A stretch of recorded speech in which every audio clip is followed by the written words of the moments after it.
tey nga génnee si attaque. Ablaye Gueye, that's my kid, man. I love that boy to death. Gisoon leen ne balaa ngay tukki dafa fekk yaa sa diggante attaque seen diggante seen job demoon na ba mu jee nga jox ko jibu. déedéet joxuma ko jibu. ok nañ leeral foofu. jibu moo ñëw. moo ma Hansin.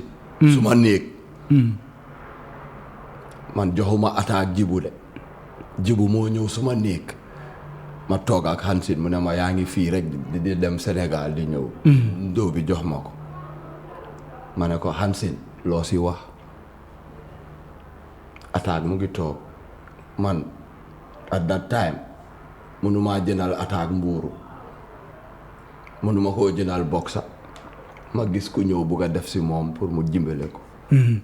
man dinaa iñaan pour wax ko déedéet.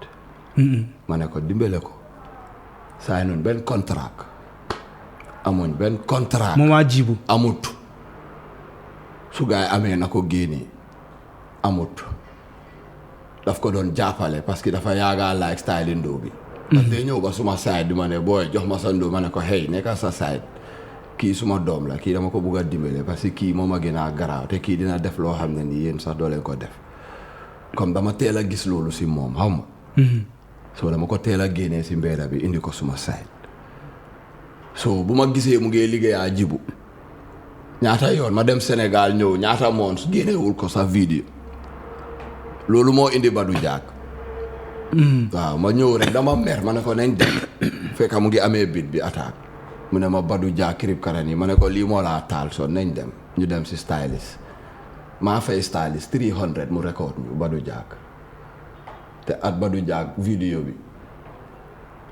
bi lu attaque sol yëpp bro ñun ñoo ko réglé saa su pa matar ana jibu time boobu jibu mu ngi fa but vidéo bi dañ fa def team ji presence waaw loolu la rek pour jox doole nit la bro man I was doing things for people GMB Chris Black mu ngi liggéey millions Germany I'm the one who launched GMB in Birkama my first show was in Birkama I love Birkama bro Birkama people love me I swear yeah bye Babu Birkama they love me bro most definitely I love those people too dama laa wax ne comme yeah noonu la fa demee loolu moo tax attaque mu joobaa jibu te bu ma gisee joob bi fu moo aaga neexuma musuma see wax attaque ak jibu am nañ yaba fii si internet bi danga ma dégga doo ma dégga bro because man am in for the righteousness man nekkuma fi pour wax lu neex nit amul benn Gambian bu ma ragala taxaw ni wax la dégga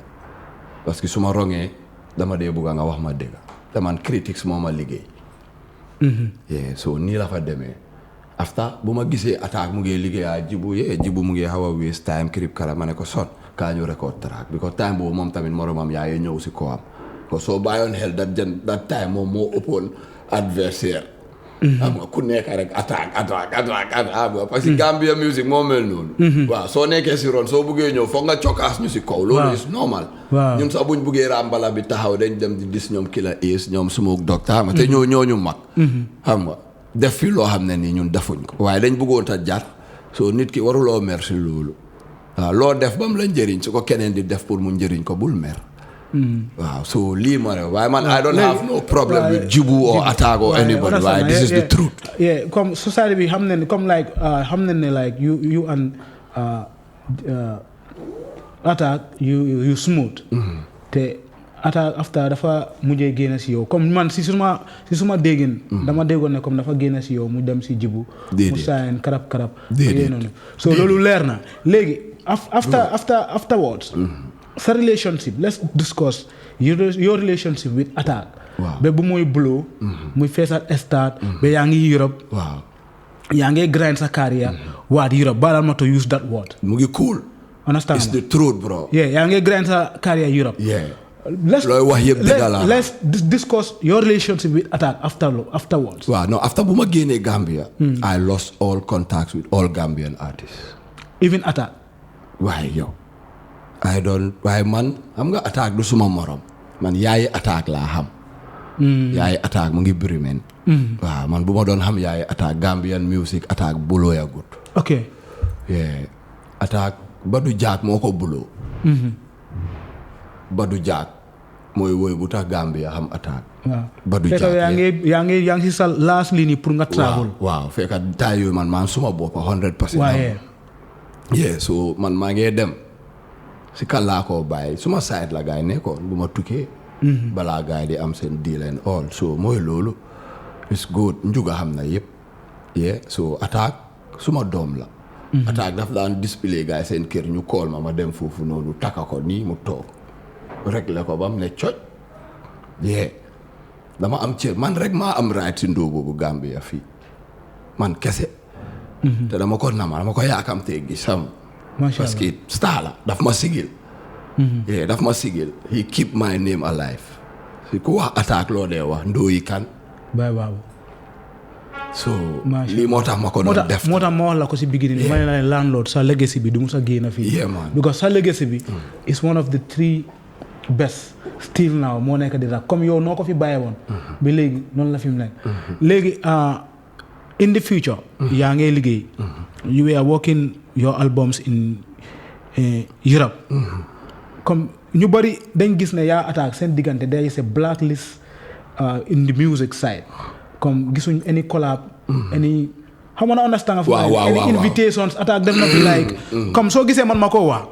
comme xëy na like man nu ma ko nekk di ko gisee ñeneen tamit ñu ko gisee noonu. they'll be like xanaa luy problème yi. Ndo musuta invite Baye Babu mu ñëw nga mu fekkee lii nii am lunchinam o attaque toj yu moo toj Gambia yëpp. waaw man ma feel like na comme Baye Babu should have been in the front line. comme or any other invitation boo xamante ni attaque si boppam moo ko headline mu ne xoolal landlord mooy ñëw man maa ko xam nga sax comme like even sa show bii nii. he should have been the main picture. I don't know whether people are seeing what I'm seeing. comme moo la waroon a dalal moo la waroon a welcome moo la waroon a xam nga understand. waaw waaye Gambia moo change. ok Gambia moo change. so man duma blame kenn ba pare man géej naa fi yee. waaye dat njukkal ak looy wax nii. comme loolu moom ngeen ko war a laaj. moom moo war a dawale loolu. moom moo war a bañ sax nit yi xalaatee foofu. parce que man musuma toog fenn nga dégg ma wax si apply lu négatif parce que duma moromam. I was helping him with the love I have for him. te still fu ma bugga mu aaga fa dafa liggéey te dina fa aaga insha allah man awma problème ak benn artiste Gambia do sori wante bi la waaye internet mu ngi fi mun nga maa call am available booy dama teela settle Europe man maa buggutoon a ñëw rek waaye xam nga because time baa jotutoon waaye right now I have to be here parce que dama nama suma doom bi bro. mu ngi am 7 years te moo ko doon bàyyi fii mu ngi am 2 years so these little moments man moo ma gën a neex. xam nga music dafa ñëw mu jaala. waaye dégga lu nit yi di apply gaa ñu la ko jiiñ nag dara xewut waaye soob suma raka yaa ngi baax. baaw nit. xam nga raa macha allah baaw yow borom baaga. so loolu la attaque yow he is the guy man. loo mun a def si baabu dafa ndaw. loo mun a def si baabu dafa ndaw. waaw man ma believe ne like soo amee sa doom nga yar ko ba maaga mu ñëw nekk di li xoolal moom dafa war a ñëw mu xoolal su la gisee ne yan moom moo war a taay mu noppal. mu noppal la. waaw mu ñëw jël la noppal na ma parce que mu ngi toj dëkk bi waaye tëdd ak jaamani. xam nga ñun lan lay yàkkamti day yàkkamti pour gis attaque Baye Babu collab. insha allah mbaate full EP. insha allah leen joxante ko xam nga sax man foofu laa nekk di waxee. man yow xam nga man fu ma la nekk di waxee. comme yow loolu laa la expliqué ma ne la like father and like son EP la waroon a nekk. waaye balaa ne jibu. ak feeling sam yi ak maybe saay boy ak Gambian bi nu mu dee gisee moo tax yooyu yëpp amul. maa ab man Badu Jaag bi buñ ko doon record. loolu EP lañ record mana attaque. like father like son la EP bi tuddoon. waaye after tracks yi jibu dafa ama attaque yaba te man ko ama attaque yaba dama ama yow yaba xaw ma day ama fii so loolu mooy problème bi man su benn noppa la su attaque tooñee sax su ñëwee wax ma ko dama ko ne farlel yaa xale bi kirib karab dugga na fi ok mu jotee jibu man tam ma mer géeda projet parce que